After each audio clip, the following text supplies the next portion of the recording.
Hi hello నమస్తే welcome to my YouTube channel drama of life. భర్త డాక్టర్గా ఉన్న అదే ఆసుపత్రిలో అతని నుంచి విడాకులు తీసుకున్న అతని భార్య తన డెలివరీ కోసం వస్తుంది. ఆమె హాస్పిటల్కి చేరుకోగానే నొప్పులు భరించలేక తన పాదాలను కొడుతూ గట్టిగట్టిగా అరుస్తూ ఉంటుంది. ఆమె పరిస్థితి చూసి డాక్టర్లు పరిగెత్తుకుంటూ వస్తారు. మొత్తం నర్సు స్టాఫ్ అంతా అక్కడికి చేరుకుంటుంది. అక్కడ ఉన్న డాక్టర్లందరిలో ఒక డాక్టర్ ఆమె పరిస్థితిని చూసినప్పుడు వెంటనే షాక్కి గురయ్యారు. ఎందుకంటే ఆమె అతని నుండి విడాకులు తీసుకున్న భార్య. ఆఖరికి వారి మధ్య ఏం జరిగింది? వాళ్ళిద్దరూ విడిపోవటానికి గల కారణాలేమిటి? చివరికి ఏమయ్యింది? ఈ ఇద్దరు భార్యాభర్తల మధ్య జరిగిన కథేమిటి? ఈ కథను పూర్తిగా తెలుసుకోవాలంటే మీరు ఈ కథను చివరి వరకు తప్పకుండా వినండి. ఇప్పుడు నేను మీకు చెప్పబోయే కథ ఒక యథార్థ సంఘటన. నేనిప్పుడు మీకు చెప్పబోయే ఈ కథ ఉత్తరాఖండ్లో జరిగింది. ఉత్తరాఖండ్లోని ఒక ప్రభుత్వ శాఖలో ఉద్యోగిగా ఉన్న రాజ్నాథ్ అనే వ్యక్తికి ఒక కుమార్తె ఉంది. ఆమె పేరు శ్రేయ. ఆమె చదువు కోసం అతని తండ్రి ఒక కాలేజీలో అడ్మిషన్ పొందాడు. ఆమె చదువుకోవటానికి వెళ్ళేది. రాజ్నాథ్కు ఆమె ఒక్కతే అమ్మాయి. వేరే అబ్బాయి కానీ వేరే అమ్మాయి కానీ లేదు. అందుకే అతనికి తన కూతురైన శ్రేయ అంటే చాలా ఇష్టం. ఆమెను చాలా ప్రేమించేవాడు. ఒకే బిడ్డ ఉన్న ఇంట్లో తల్లిదండ్రులు వాళ్ళను చాలా గారాబం చేస్తారు, ప్రేమగా చూసుకుంటారు.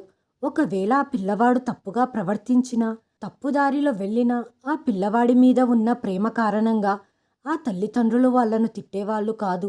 ఒక్క సంతానంగా ఉన్న ఆ పిల్లవాడు చెడిపోవటానికి ఇదే కారణం. ఇంటర్మీడియట్ పాస్ అయ్యాక శ్రేయ గ్రాడ్యుయేట్ చేయటం ప్రారంభిస్తుంది. ఇప్పుడు ఆమె విలాసాలు మరింత పెరిగిపోతాయి. ఎందుకంటే ఆమె తండ్రి దగ్గర చాలా ఎక్కువ సంపద ఉంది. ఆ సంపదను పంచుకోవటానికి ఎంచుకోవటానికి తనతో పాటు తోబుట్టువులెవ్వరూ లేకపోవటంతో ఆ సంపదలన్నీ శ్రేయాకే దక్కుతాయి. అందుకే ఆమె ఆ డబ్బులను బాగా ఖర్చు చేయటం మొదలుపెట్టింది. పెద్ద పెద్ద కార్లలో ప్రయాణించటమన్నా, ఉన్నత స్థాయిలో ఉన్న స్నేహితులతో కలిసి ఊర్ల మీద పడి తిరగటమన్నా శ్రేయాకు చాలా ఇష్టం. ఖరీదైన రెస్టారెంట్లలో మరియు పెద్ద పెద్ద హోటళ్లలో ఆహారం తినటానికి ఇష్టపడేది. అలాగే తనకు మంచి మొబైల్ వాడటం అంటే ఇష్టం. ఆమె తన జీవితాన్ని ఒక పెద్ద మోడల్లాగా హై క్లాస్తో గడపాలి అనుకుంది. ఆమె తండ్రి రాజ్నాథ్ కూతురితో ఎప్పుడు ఏమీ అనేవాడు కాదు. శ్రేయ గ్రాడ్యుయేట్ చదువుతున్నప్పుడే అతని తండ్రి మనసులో ఒక ఆలోచన వస్తుంది. ఇప్పుడు నా కూతురు శ్రేయ పెద్దదయ్యింది కాబట్టి నేను నా కూతురికి పెళ్ళెందుకు చేయకూడదు? అతడి మనసులో ఉన్న ఆలోచనను తన కూతురు శ్రేయతో చెబుతాడు. తల్లి, నువ్వు పెద్దదానివయ్యావు. ఇక నీకు పెళ్లి చెయ్యాలని అనుకుంటున్నాను. అప్పుడు శ్రేయ, లేదు నాన్నగారు, నేనిప్పుడే పెళ్లి చేసుకోవాలని అనుకోవటం లేదు. ఎందుకంటే నేను ఇంకా పై చదువులు చదవాలి అనుకుంటున్నాను. ఏదైనా సాధించాలి అనుకుంటున్నాను. అప్పుడు రాజ్నాథ్ గారు, తల్లి, నువ్వు చదువుకోవద్దని నేను చెప్పటం లేదు. నువ్వు చదువుకుంటూనే ఉండు. నీ చదువుకు ఎటువంటి ఆటంకం రాకుండగా నువ్వు పెళ్లి చేసుకోబోయే అబ్బాయితో నీ చదువు గురించి అంతా ముందే చెప్పేస్తాను. బాబు, పెళ్ళయ్యాక నా కూతుర్ని ఇంట్లో ఉంచుకోవద్దు. ఆమె చదువుకోవటానికి అనుమతినివ్వండి అని చెబుతాను. అప్పుడు నీ చదువు పూర్తవుతుంది అనటంతో ఆమె తన తల్లిదండ్రుల మాట విని పెళ్లికి అంగీకరించింది. ఆపై శ్రేయ తండ్రి రాజ్నాథ్ గారు తన ఏరియాలోనే కులదీప్ అనే వ్యక్తి ఉంటాడు. అతడు పెళ్లి సంబంధాలను చూసేవాడు. అతని దగ్గరికి వెళ్ళి పంకజ్ అనే అబ్బాయితో శ్రేయ వివాహాన్ని నిశ్చయించుకుంటాడు. పంకజ్ తండ్రి పేరు రామ్ సింహ. అతడు ప్రభుత్వ ఉద్యోగి లేదా అధికారి కాదు. పొలంలో పనులు చేసుకునే రైతు. అందుకే అతను చాలా సాధారణమైన మిడిల్ క్లాస్ జీవితాన్ని గడిపేవాడు. ఎక్కువ ఆడంబరాలకి వెళ్ళేవారు కాదు. పంకజ్ వాళ్లకు ఒక్కడే కొడుకు. అతడు డాక్టర్ చదువుతున్నాడు. ఇరు కుటుంబాలకు నచ్చటంతో కొద్ది రోజుల్లోనే పంకజ్ మరియు శ్రేయకు పెళ్ళైపోతుంది.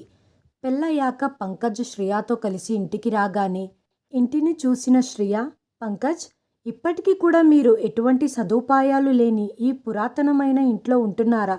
ఒకసారి ఇల్లు చూడు, ఎంత రోతగా ఉందో. నేను ఈ ఇంట్లో ఒక్క క్షణం కూడా ఉండను. మనం వేరే కాపురం పెడదాము అంది. పెళ్ళైన మొదటి రోజే శ్రేయ నోటి నుంచి ఆ మాట విని పంకజ్ షాక్ అయిపోయాడు. శ్రేయ, మాది చిన్న ఊరు. నా తల్లిదండ్రులు ఇద్దరు పొలం పనులు చేస్తూ గత 20 ఏళ్లుగా ఇక్కడే ఉంటున్నారు. వాళ్ళు ఎంతో కష్టపడి నన్ను డాక్టర్ చదివిస్తున్నారు. నేను వాళ్ళను విడిచిపెట్టి నీతో వేరే కాపురం పెట్టడం కుదరదు. నా డాక్టర్ చదువు పూర్తయి నేను డాక్టర్ అయ్యాక అమ్మా నాన్నలతో పొలం పనులు మానిపించేసి పట్నంలో ఒక మంచి ఇల్లు తీసుకొని ఉందాం. అప్పటి వరకు కొంచెం అడ్జస్ట్ అవ్వు అనటంతో చేసేదేమీ లేక సరే అంది. కట్నం కింద తన తండ్రి ఇచ్చిన ఖరీదైన వస్తువులన్నిటినీ శ్రియ తన గదిలోనే ఉంచుకుంది. ఏదీ తన అత్తింటి వారితో పంచుకోలేదు. తన అత్తామామలతో భర్తతో కలిసి భోజనం చేసేది కాదు. ఎప్పుడూ బయట నుంచి ఫుడ్ ఆర్డర్ పెట్టుకొని తినేది. ఆమె మునుపటిలాగే పెద్ద హోటళ్లకు వెళ్ళటం, ఖరీదైన రెస్టారెంట్లో తినటం, పెద్ద పెద్ద కార్లలో తిరగటం, ఖరీదైన మొబైల్ వాడటం వంటి హైక్లాస్ జీవితాన్ని గడుపుతూ ఉండేది. పెళ్ళైన కొత్తలో శ్రియా కోరిక మేరకు పంకజ్ శ్రియాను తీసుకొని కారులో లాంగ్ డ్రైవ్కి వెళ్తాడు. ఆ రోజంతా బయట ఆనందంగా గడుపుతారు. ఇలా నెలలో 2-3 సార్లు పంకజ్ తనను లాంగ్ డ్రైవ్కు తీసుకెళ్తాడు. ఒకరోజు శ్రియా స్నేహితురాలు ఫోన్ చేసి తన బర్త్డే పార్టీకి రమ్మని ఆహ్వానించింది అన్న విషయం పంకజ్తో చెప్పగానే, శ్రియా, నాకు రేపు ఎగ్జామ్స్ ఉన్నాయి, నాకు చదువుకోవాల్సింది చాలా ఉంది, ఇప్పుడు రాలేను అనటంతో శ్రియా అతనితో గొడవ పడుతుంది. తనను ఎంత సముదాయించినా మొండి పట్టు విడవకపోవటంతో వేరే దారి లేక పంకజ్ తనను తీసుకెళ్తాడు. రోజు ఏదో ఒక సాకుతో తన భర్తతో కలిసి బయటికి వెళ్ళాలి అన్న ఆలోచనే కానీ పంకజ్ గురించి పట్టించుకునేది కాదు. దాంతో అతడు టూర్స్కు తిప్పడం మానేశాడు.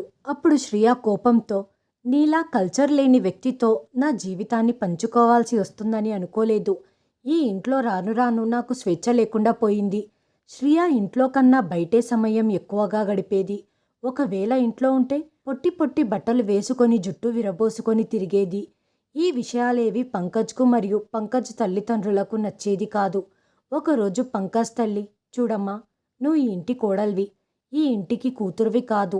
ఒకవేళ నువ్వు కూతురువే అయితే నీ తల్లిదండ్రుల గౌరవం గురించి కొంచెమైనా ఆలోచించేదానివి, హద్దుల్లో ఉండేదానివి. కానీ నువ్వు కోడల్వై కూడా ఇంత పొట్టి పొట్టి బట్టలను వేసుకొని తిరుగుతూ గొంతెమ్మ కోరికలు కోరుతూ విలాసంగా తిరగాలంటావు. నీ విలాసాలు కోరికలను మేము ఎక్కడ పూర్తి చేయగలం? మేము పొలంలో పని చేసుకునే రైతులం. ఇక రెండో విషయం ఏమిటంటే, మా కొడుకు ఇంకా డాక్టర్ చదువుతున్నాడు. మేము అక్కడ కూడా డబ్బు ఖర్చు పెట్టాల్సి ఉంది. వాడి చదువు పూర్తవ్వటానికి నువ్వు సహకరించాలి. అలా పొద్దస్తమానం ట్రిప్పులు, లాంగ్ డ్రైవ్ అంటూ వెళ్తే వాడి చదువు పాడైపోతుంది. కాబట్టి నువ్వు నీ విలాసాలను, ఆడంబరాలను, కోరికలను విడిచిపెట్టి మిడిల్ క్లాస్ జీవితాన్ని అలవాటు పడటం నేర్చుకో అని చెప్పటంతో ఈ మాటలు శ్రియాకు చాలా బాధ కలిగించటంతో, అత్తయ్య, ఈ విధంగా నా కోరికలను, విలాసాలను చంపుకొని నేను మీ ఇంట్లో ఉండలేను. ఒకవేళ నేను మీ ఇంట్లో ఉండాలి అంటే నా ప్రతి కోరిక మీరు తీర్చాల్సిందే, తప్పదు అని చెప్పింది. కోడలి ప్రవర్తనతో విసుగు చెందిన రామ్సింహ గారు శ్రియాతో మాట్లాడి వృధా అని భావించి శ్రియా తండ్రి అయిన రాజనాథ్ గారితో దీని గురించి మాట్లాడాడు. బావగారు, మీ కూతురు ఇక్కడ ఎవ్వరి మాట వినదు. ప్రతి విషయంలో తను చెప్పిన విధంగానే జరగాలి అంటుంది. తను ఇక్కడ పొట్టి పొట్టి బట్టలు వేసుకుంటుంది, విలాసంగా తిరగాలి అంటుంది. అప్పుడు అక్కడి నుండి అతడు కూడా, చూడండి బావగారు, నాకు ఒక్కతే కూతురు కావటంతో చాలా గారాబంగా పెంచాం. కాబట్టి మీరు నా కూతుర్ని బాధ పెట్టకండి. ఆమె అభిరుచులు మరియు డిమాండ్లు ఏమైనా ఉంటే అవి మీరు తప్పకుండా పూర్తి చేయాల్సి ఉంటుంది. అందుకోసమే కదా నేను తనకు వివాహం చేసింది.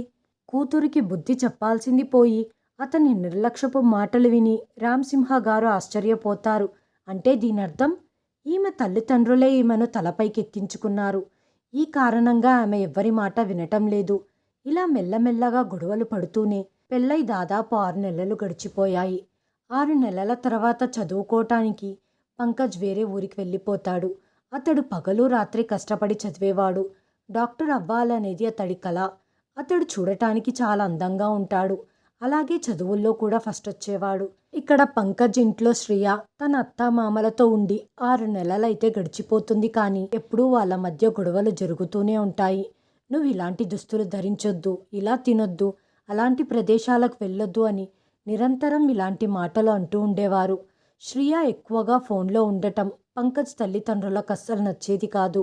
వాళ్ళు ఎప్పుడు ఈ విషయాలకు అడ్డు తగులుతూనే ఉండేవారు. ఈ విషయం గురించి శ్రియ ఎప్పుడు తన అత్తామామలతో గొడవకు దిగేది. నా కోరికలని తీర్చండి, ఖరీదైన కారులో నన్ను లాంగ్ డ్రైవ్కు తీసుకెళ్ళండి అని అనేది.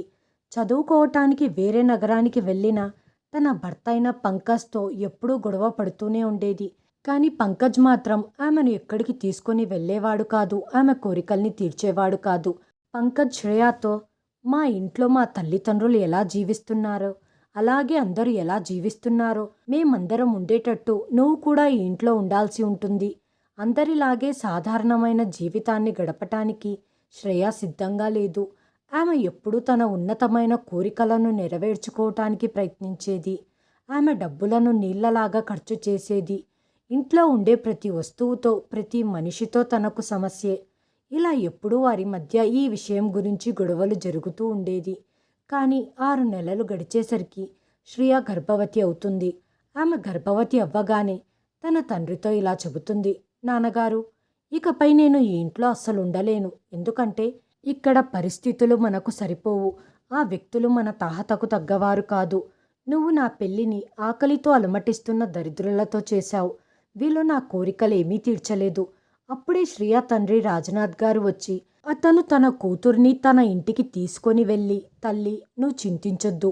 వాళ్ళు నీకు అలవాటు పడటానికి కొంత సమయం పడుతుంది. కొద్ది రోజుల తర్వాత వాళ్ళే నిన్ను అర్థం చేసుకోవటం ప్రారంభిస్తారు. ఆపై నీ జీవితం చక్కగా సాగుతుంది అంటూ ఆమె చేసే తప్పులను చెప్పకుండగా ఆమెను ప్రోత్సహిస్తూ ఉండటంతో ఈ విధంగా ఆమె తన పుట్టింట్లో నివసించటం ప్రారంభించింది. ఆమె తన తల్లిదండ్రుల ఇంట్లో తన అభిరుచికి, తన విలాసాలకు తగ్గట్టు నివసించటం ప్రారంభించినప్పుడు ఆమె జీవితం మళ్ళీ చక్కగా సాగుతుంది. ఆమె తన అలవాట్లను మార్చుకోలేకపోయింది. అందుకే మళ్ళీ ఆమె అబ్బాయిలతో బయటికి తిరగటానికి వెళ్ళేది. తను పెళ్ళైన స్త్రీ అనే విషయం మర్చిపోయింది. రాత్రుల్లో అక్కడే గడపటం, అత్యాధునిక రెస్టారెంట్లో తినటం, కార్లల్లో తిరగటం, నిత్యం ప్రయాణాలు చేయటం, లాంగ్ డ్రైవ్కి వెళ్ళటం వంటివి చేసేది. అబ్బాయిలతో కలిసి చిన్న చిన్న బట్టలు వేసుకొని తిరగటమే ఆమె జీవితం. ఇప్పుడు సమయం మెల్లగా గడిచిపోతుంది. అక్కడ పంకజ్ మాత్రం ఏకాగ్రతతో పగలు రాత్రి ఎంతో శ్రమించి అంకిత భావంతో చదువుతాడు. అప్పుడు అతడు పాస్ అయిపోతాడు. ఇక్కడ శ్రియ మాత్రం విడాకుల కోసం పత్రాలు దాఖలు చేసింది. ముందుగా పంకజ్ విడాకులు ఇవ్వటానికి నిరాకరిస్తాడు. తనతో కలిసి జీవించాలని కోరుకుంటాడు. కానీ బయట తిరుగుళ్లకు, చెడు అలవాట్లకు బానిసైన శ్రియ మాత్రం దానికి ఒప్పుకోదు. ఆ తర్వాత వారిద్దరి మధ్య విడాకులు జరుగుతాయి. ఇప్పుడు పంకజ్ ఇలా ఆలోచిస్తున్నాడు. శ్రియ నా నుంచి దూరం అయిపోయింది. తను విడాకులు తీసుకుంది. ఇప్పుడు నేనింకా ప్రాణం పెట్టి చదవచ్చు. ఇప్పుడు నాకు ఎటువంటి టెన్షన్స్ ఉండవు. ఆమె ఉంటే ఎప్పుడూ నన్ను ఇబ్బంది పెట్టేది, నాకు టెన్షన్స్ ఇచ్చేది. ఇప్పుడు నేను హృదయపూర్వకంగా చదువుకోగలను. పంకజ్ అందగాడు మాత్రమే కాదు, చాలా మంచివాడు కూడా. అతడు పగలు రాత్రి కష్టపడి చదివి మెడికల్ కోర్స్ పాస్ అయ్యాక ఒక పెద్ద గవర్నమెంట్ డాక్టర్ అవుతాడు. పెద్ద డాక్టర్ అయ్యాక ఉత్తరాఖండ్లోని ఓ మంచి హాస్పిటల్లో ఉద్యోగం చేయటం మొదలుపెట్టాడు. ఇక్కడ శ్రియ తన తల్లిదండ్రుల ఇంట్లో ఉంటూ సరదాగా గడుపుతుంది. తను పంకజ్ బిడ్డకు తల్లిని కాబోతున్నానని కూడా మర్చిపోతుంది. ఆమె పగలు రాత్రి తన స్నేహితులతో కలిసి తిరుగుతూ ఉండేది. తను కడుపులో బిడ్డ పెరుగుతుందన్న విషయం మర్చిపోయి జంక్ ఫుడ్ తినటం, రాత్రుల్లో నిద్రపోకుండా ఉండటం, సమయానికి మందులు కూడా వేసుకునేది కాదు. ఆమెకు డెలివరీ సమయం దగ్గరకు వచ్చినప్పుడు ఆమె స్నేహితులు శ్రియాను చూసి, శ్రియా, నువ్వు గర్భవతివా అని ఆశ్చర్యపోతారు. ఇప్పుడు మేము నీతో ఉండటానికి ఇష్టపడటం లేదని చెప్పి ఆమె స్నేహితులందరూ క్రమంగా ఆమెను విడిచిపెట్టారు. ఇప్పుడు ఆమె ఒంటరిగా మిగిలిపోవటంతో ఇంట్లోనే ఉండటం మొదలు పెడుతుంది. ఆపై ఆమెకు 9వ నెల ప్రారంభం కాగానే ఆమెకు కడుపులో నొప్పి మొదలవుతుంది. అప్పుడు అక్కడ ఉన్న ఆమె తండ్రి వెంటనే అంబులెన్స్కి కాల్ చేశాడు. వెంటనే ఆమెను హాస్పిటల్కి తీసుకెళ్తాడు. అక్కడ ఆమె అరుస్తూ మెలికలు తిరుగుతూ నొప్పితో విలవిలలాడుతుంది. దాంతో హాస్పిటల్లోని సిబ్బంది మొత్తం అక్కడికి గుమ్మికూడుతారు మరియు సీనియర్ డాక్టర్ని పిలుస్తారు. సీనియర్ డాక్టర్లలో ఒకరైన డాక్టర్ పంకజ్ వచ్చి చూసేసరికి ఒక రోగి చాలా దారుణమైన స్థితిలో వచ్చి ఉంటుంది.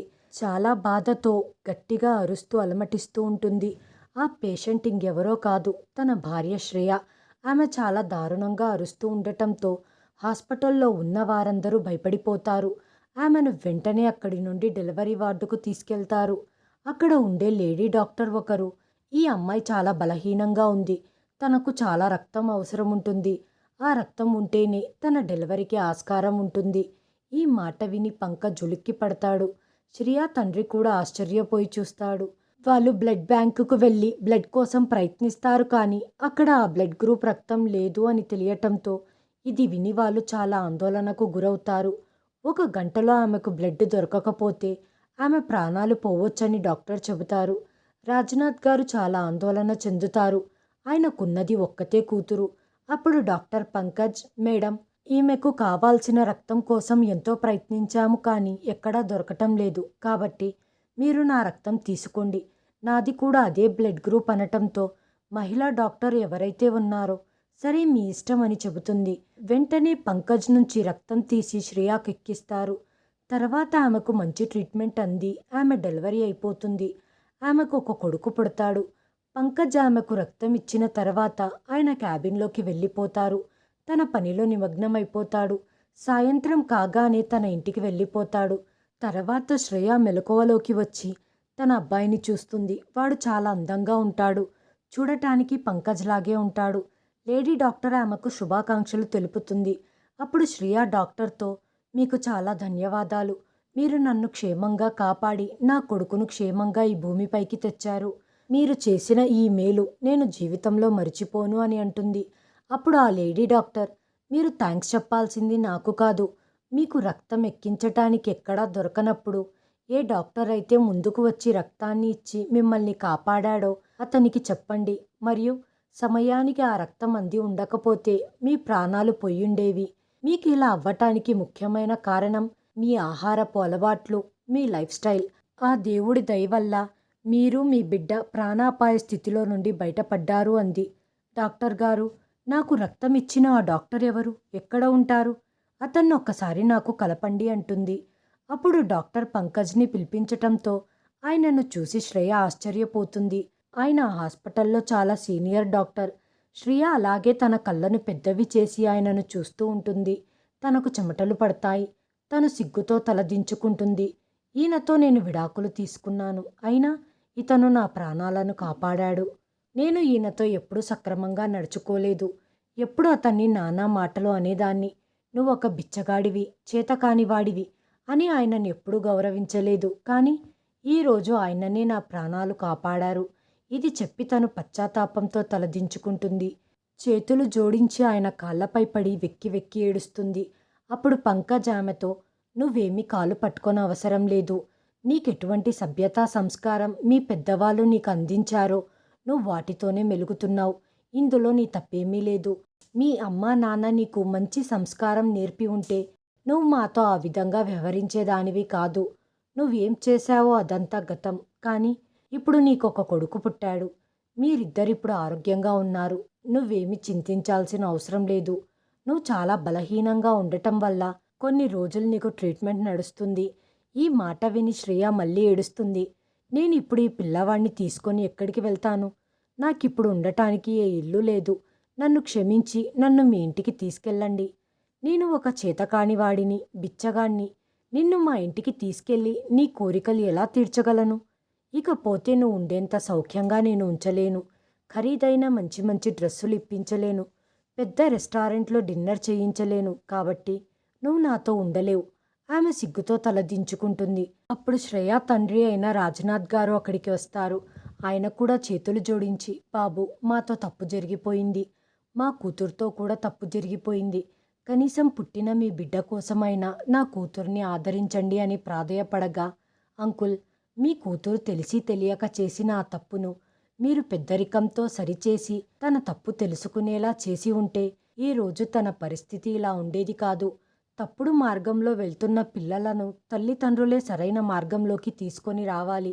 అలా కాకుండా మనం వాళ్ళని ప్రోత్సహిస్తే వాళ్ళు వాళ్ళ జీవితాలతో పాటు పక్కవారి జీవితాలను కూడా నాశనం చేసేస్తారు. పంకజ్ వాళ్ళ అమ్మా నాన్న కూడా ఆ అమ్మాయిని స్వీకరించు, ఆమెను క్షమించు. ఎంతైనా నీ కొడుకు కోసమైనా ఆమెను స్వీకరించు. అతనికి మంచి పెంపకం ఇవ్వు, మంచి సంస్కారాన్ని ఇవ్వు అని చెప్పటంతో పంకజ్ మారిపోతాడు. ఒకరు చేసిన తప్పుకు మరొకరిని శిక్షించదలుచుకోలేదు. కాబట్టి అతడు తన కొడుకు కోసం శ్రేయాతో జీవితాన్ని పంచుకోవటానికి ఒప్పుకున్నాడు. ఆమెను డిశ్చార్జ్ చేయించుకొని తన ఇంటికి తీసుకెళ్తాడు. ఆ దేవుణ్ణి సాక్షిగా తీసుకొని తమ జీవితాన్ని మళ్ళీ ప్రారంభిస్తారు. ఫ్రెండ్స్, ఈ కథ చెప్పి ఒకరి మనసు నొప్పించటం మా ఉద్దేశం కాదు. ఈ కథ నుండి ఏం నేర్చుకోగలమంటే, డబ్బు మీద ఆశతో, మదంతో, గర్వంతో తమ భర్తను గౌరవించకుండగా వాళ్ళ కోరికల కోసం భర్తను అగౌరవపరుస్తూ వాళ్ళ పరువు తీస్తారు. అటువంటి మహిళల కోసం ఈ కథ మంచి గుణపాఠం అవుతుంది. ఈ కథ నుంచి చాలా నేర్చుకోవచ్చు. భర్తకి ఎంతైతే ఆదాయం ఉంటుందో భార్యలు అంతవరకే తమ కోరికల్ని అదుపులో ఉంచుకోవాలి. భర్తకు అంతవరకే అడగాలి. భర్త మాటను ఎప్పుడూ జవదాటకూడదు. భర్తకు ఎదురు చెప్పకూడదు. సమాజంలో టైంపాస్ చేసేవాళ్ళు చాలామంది దొరుకుతారు, కానీ జీవితంలో దుర్భరమైన పరిస్థితులలో ఉన్నప్పుడు తన పక్కన ఉండేది కేవలం భర్తే. చివరి ఊపిరి వరకు తోడుగా ఉంటారు. ఉత్తమ జీవితాన్ని గడపటానికి భార్యాభర్తలిద్దరూ ఒకరికొకరు సహకారం అందించుకుంటూ తోడుగా ఉండాలి. ఆనందంగా జీవితాన్ని గడపాలి. హాయ్ ఫ్రెండ్స్, ఈ వీడియోను చివరి వరకు చూసినందుకు ధన్యవాదాలు. ప్లీజ్ సబ్స్క్రైబ్ చేయండి, లైక్ చేయండి, షేర్ చేయండి, కామెంట్ చేయండి. Thanks for watching.